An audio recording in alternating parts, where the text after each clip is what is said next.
بسم اللہ الرحمن الرحیم الحمد للہ رب العالمین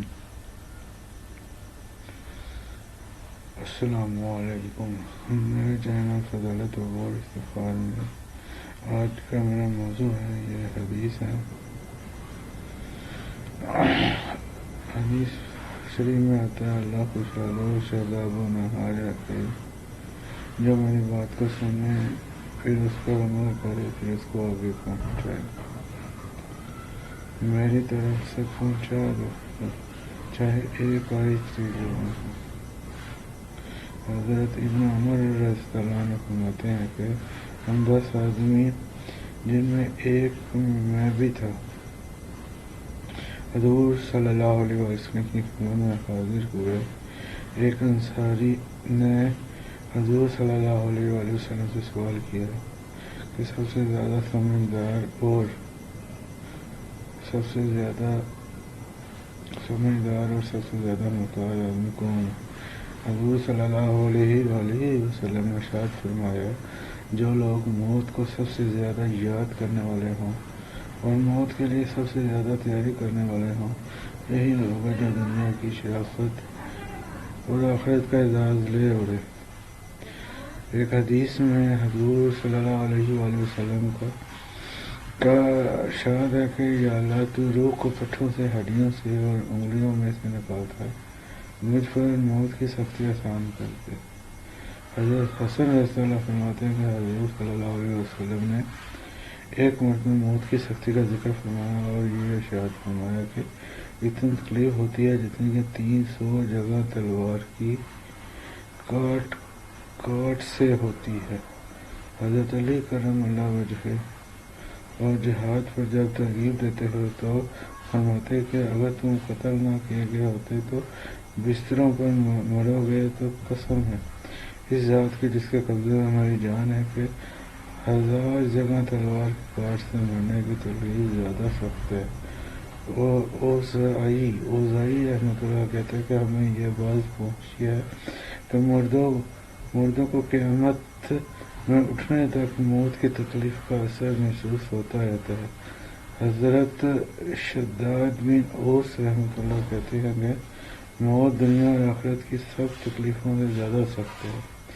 وہ آرا چلا دینے سے زیادہ سخت ہے، وہ کینچیوں سے کترا دینے سے زیادہ سخت ہے، وہ دیکھ میں پکا دینے سے زیادہ سخت ہے. اگر مردے قبر سے اٹھ کر مرنے کی تکلیف بتائے تو کوئی شخص بھی دنیا میں لذت سے وقت نہیں گزار سکتا، میٹھی نیند اس کو نہیں آ سکتی. کہتے ہیں کہ حضرت موسیٰ علیہ السلام کا جب وصال ہوا تو حق تعالی شانہ نے دریافت فرمایا کہ موت کو کیسا پایا. انہوں نے عرض کیا کہ میں نے اپنی جان کو ایسا دیکھ رہا تھا جیسے زندہ چڑیا اس طرح آگ پر بھونا جا رہا ہو کہ نہ اس کی جان نکلتی ہے اور نہ اڑنے کی کوئی صورت ہو.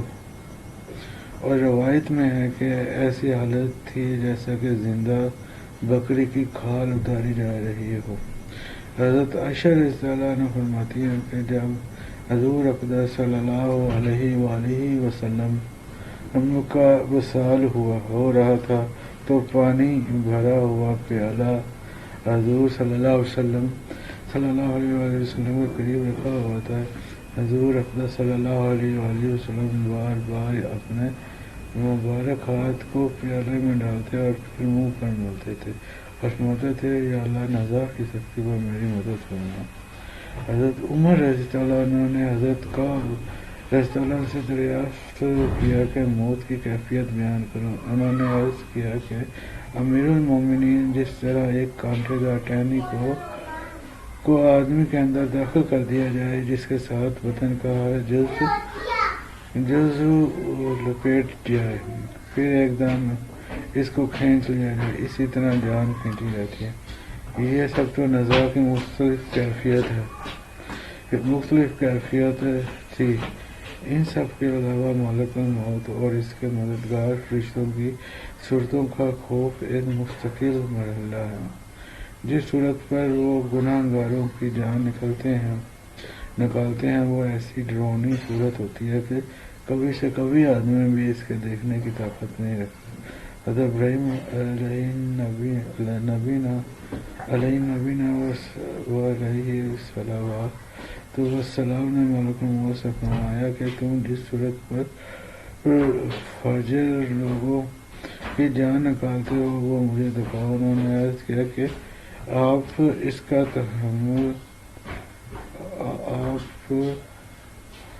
تحمل نہ فرما سکیں گے۔ حضرت ابراہیم علیہ السلام نے فرمایا کہ نہیں، میں تحمل کر لوں گا۔ حضرت ابراہیم نے عرض کیا کہ اچھا دوسری طرف منہ کر لیجیے۔ حضرت ابراہیم علیہ السلام نے منہ پھیر لیا۔ اس کے بعد حضرت اسرائیل نے عرض کیا کہ آپ دیکھ لیجیے کہ حضرت ابراہیم علیہ السلام نے جب اوپر دیکھا تو ایک نہایت کالا آدمی جو کی شکل، بال بہت بڑے بڑے کھڑے ہوئے، نہایت سخت بدبو، کالے کپڑے، اس کے منہ سے ناک سے آگ کی لپیٹیں نکل رہی ہیں۔ حضرت ابراہیم علیہ السلام کو یہ حالت دیکھ کر غش آ گیا۔ بڑی دیر میں افاقہ ہوا تو ملک الموت پہلی صورت پر تھے۔ حضرت ابراہیم علیہ السلام نے فرمایا کہ اگر فاجر شخص کے لیے کوئی دوسری آفت نہ ہو تب بھی یہ صورت اس کی آفت کے لیے کافی ہے۔ ایک حدیث میں ہے کہ حق تعالیٰ شانہ جب کسی بندے سے خوش ہوتے ہیں تو ملک الموت سے فرماتے ہیں کہ فلاں بندے کی روح لے آؤ، میں اس کو راحت پہنچاؤں، اس کا امتحان ہو چکا ہے، میں جیسا چاہتا ہوں ویسا ہی کامیاب نکلا۔ ملک الموت اس کے پاس آتے ہیں اور 500 فرشتے ان کے پاس جنت کے کفن ہوتے ہیں۔ ان کے ہاتھوں میں ریحان کی ٹہنیاں اور زعفران کی جڑیں ہوتی ہیں۔ وہ سب فرشتے دو قطاروں میں لائن لگا کر کھڑے ہوتے ہیں۔ جب ابلیس یہ منظر دیکھتا ہے تو اپنا سر پکڑ کر رونا چلاتا شروع کر دیتا ہے۔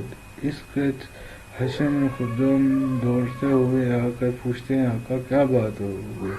وہ کہتا کم وقتوں دیکھتے نہیں ہو یہ کیا ہو رہا ہے، تم کہاں مر گئے تھے؟ یہ کہتے ہیں کہ ہمارے سردار ہم نے تو بہت کوشش کی مگر یہ گناہوں سے محفوظ رہا۔ حضرت جابر رضی اللہ عنہ، حضرت جابر بن زیاد رحمۃ اللہ علیہ کے جب انتقال کا وقت قریب تھا تو کسی نے پوچھا کسی چیز کی رغبت ہے؟ فرمایا حسن رحمۃ اللہ سے ملاقات کرنا چاہتا ہوں۔ حضرت حسن بصری رضی اللہ رحمۃ اللہ علیہ تشریف لائے تو حضرت حسن بصری تشریف لائے تو لوگوں نے کہا کہ حسن آ گئے ہیں، تو حضرت جابر رضی اللہ عنہ فرمانے لگے کہ بھائی یہ رخصت کا وقت ہے، آپ جا رہے ہیں، یہ خبر نہیں ہے جنت کی طرف یا جہنم کی طرف۔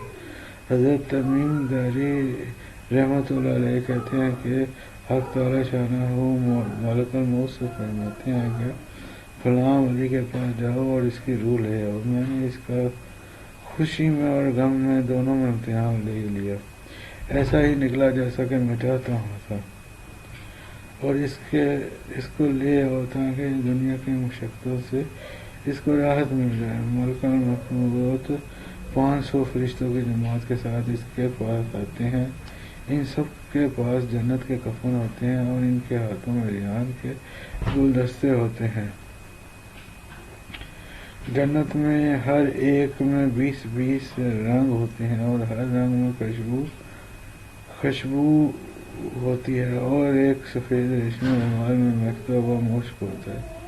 ملک الموت اس کے سرانے بیٹھتے ہیں اور فرشتے اس کو چاروں طرف سے گھیر لیتے ہیں اور اس کے ہر عضو پر اپنا ہاتھ رکھتے ہیں اور یہ مشک والا رومال اس کی تھوڑی کے نیچے رکھتے ہیں اور جنت کا دروازہ اس کی نگاہ کے سامنے کھول دیتے ہیں اور اس کے دل کو جنت کی نئی نئی چیزوں سے بلایا جاتا ہے۔ جبکہ بچہ رونے کے وقت اس کے گھر والے مختلف چیزوں سے اس کا دل بہلاتے ہیں، کبھی اس کو حوریں سامنے کر دی جاتی ہیں اور کبھی وہاں کے پھل، کبھی عمودہ لباس گرد مختلف چیزیں اس کے سامنے کی جاتی ہیں۔ اس کی حوریں بیویاں خوشی میں کودنے لگتی ہیں۔ سب منظروں کو دیکھ کر اس کی روح بدن سے پھرنے لگتی ہے جیسا کہ پنجرے میں جانور نکلنے کو پھرکتا ہے اور ملک موت اسے کہتا ہے اے مبارک روح چل ایسی بیڑیوں کی طرف جس میں کانٹا نہیں ہے، اور ایسے کیلوں کی طرف جو تو بتوں لگے ہوئے ہے، جو تو بتوں لگے ہوئے ہیں، اور ایسے سائے کی طرف جہاں نہایت گہرا وسیع ہے اور پانی بہ رہے ہیں۔ چند منظروں کی طرف اشارہ ہے جو خانقاہ میں سورہ واقعہ کی سائت میں ذکر فرمایا ہے۔ ملک موت ایسی نرمی سے بات کرتا ہے جیسے کہ ماں اپنے بچے سے کرتی ہے، اس وجہ کہ اس کو یہ بات معلوم کہ روح حق تعالی شانہ کے ہاں مقرب ہے اور اس کی روح کے ساتھ لطف سے پیش آنا آتا ہے تاکہ حق تعالی شانہ اس فرشتے سے خوش ہوں، اور وہ روح بدن میں سے ایسی طرح سہولت سے نکلتی ہے جیسا کہ آٹے میں سے باہر نکل جاتا ہے۔ جب روح نکلتی ہے تو سب فرشتے اس کو سلام کرتے ہیں اور جنت میں داخل ہونے کی بشارت دیتے ہیں، جس کو قرآن پاک الذین تتوفاہم الملائکۃ، یہ سورہ نحل کی رکوع میں ذکر فرمایا کہ اگر وہ مقرب بندوں میں ہوتا تو یہ سورہ واقعہ میں اس کے متعلق ارشاد ہے۔ بس جس وقت روح بدن سے جدا ہوتی ہے تو وہ بدن سے کہتی ہے حق تعالی شانہ تو تجھ کو جزائے خیر دے، تو اللہ تعالیٰ کی بندگی اور اطاعت میں جلدی کرنے والا تھا، اس کی نافرمانی میں سستی کرنے والا تھا۔ تجھے آج کا دن مبارک ہو، تو نے خود بھی عذاب سے نجات پائی اور مجھے بھی نجات دی، اور یہی مضمون بدن رخصت کے وقت روح سے کہتا ہے۔ اس کی جدائی پر زمین کے وہ حصے ہوتے ہیں جن پر روح اکثر عبادت کیا کرتا تھا، آسمان کے دروازے ہوتے ہیں جن سے اس کے اعمال اوپر جایا کرتے تھے اور جن سے اس کا رزق اتارا کرتا تھا۔ اس کے 500 فرشتے میت کے پاس جمع ہو جاتے ہیں، اور جب نہلانے والے اس کو کروٹ دیتے ہیں تو وہ فرشتے کافور اس کو فوراً کروٹ دینے لگتے ہیں، اور جب کفن پہناتے ہیں تو اس سے پہلے وہ فوراً اپنا لایا ہوا کفن پہنا دیتے ہیں۔ جب وہ خوشبو ملتے ہیں تو فرشتے اس سے پہلے اپنی لائی ہوئی خوشبو مل دیتے ہیں۔ اس کے بعد وہ اپنے دروازے سے قبر دونوں طرف جانے سے قطار لگا کر کھڑے ہو جاتے ہیں اور اس کے جنازے کا دعا اور استغفار کے ساتھ استقبال کرتے ہیں۔ یہ سارا معاملہ اسلام دیکھ کر اس قدر زور سے ہوتا ہے کہ اس کی ہڈیاں ٹوٹنے لگتی ہیں، اور لشکروں سے کہتا ہے تمہارا ناش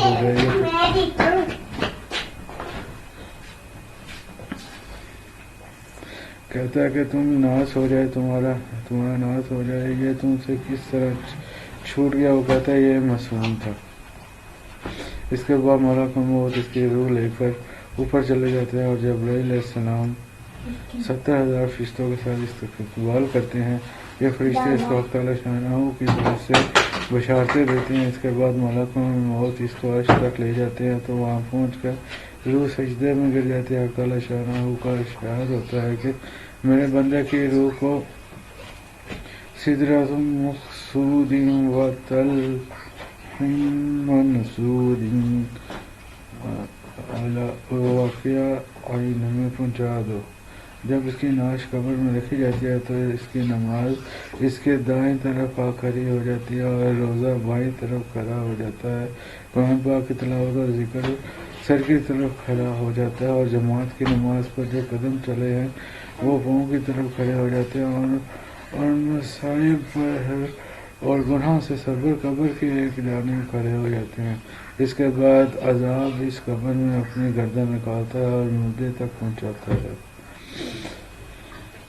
لیکن وہ اگر دائیں جانب سے آتا ہے تو نماز اس کو کہتی ہے پرے ہٹ، یہ شخص خدا کی قسم دنیا میں ہمیشہ مشقت اٹھاتا ہے، ابھی ذرا راہ سے سویا ہے، پھر وہ بائیں جانب سے آتا ہے تو روزہ اس کی طرف اس کو ہٹا دیتا ہے، پھر وہ سر کی طرف سے آتا ہے تو تلاوت اور ذکر اس کو روک دیتے ہیں، روزہ اسی طرح اس کو ہٹا دیتا ہے، پھر وہ سر کی طرف سے آتا ہے، تلاوت اور ذکر اس کو روک دیتے ہیں۔ کو تیرا راستہ نہیں ہے، غیر جس جانب سے جانا چاہتا ہے اس کو راستہ نہیں مل رہا، اس لیے کہ اللہ کے ولی کو ہر جانب سے باتوں نے گھیرے رکھا ہے، وہ عذاب عاجز ہو کر واپس چلا جاتا ہے۔ اس کے بعد صبر جو ایک کونا میں کھڑا تھا باتوں سے کہتا، میں اس انتظار میں تھا کہ اگر کسی جانب باتوں کی کسی قسم کی کمزوری سے کچھ ضعیف ہو تو اس جانب میں مزاحمت کروں، مگر الحمدللہ کہ تم نے مل کر اس کو دفع کر دیا، اب میں اعمال سننے کے ترازو کے وقت اس کے کام آؤں گا۔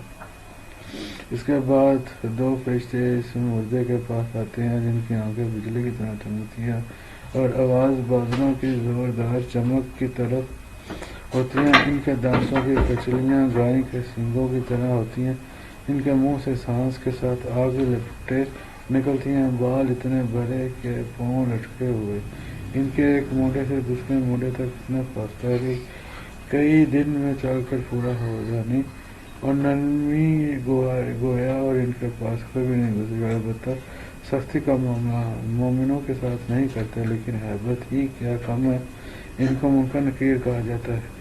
ان میں سے ہر ایک کے ہاتھ میں ایک اتنا بڑا بھاری تھوڑا کہ اگر ساری دنیا کے انسان جنات مل کر اٹھائے تو ان سے اٹھ نہ سکے۔ جب آپ کے خود ہی پی نہ جا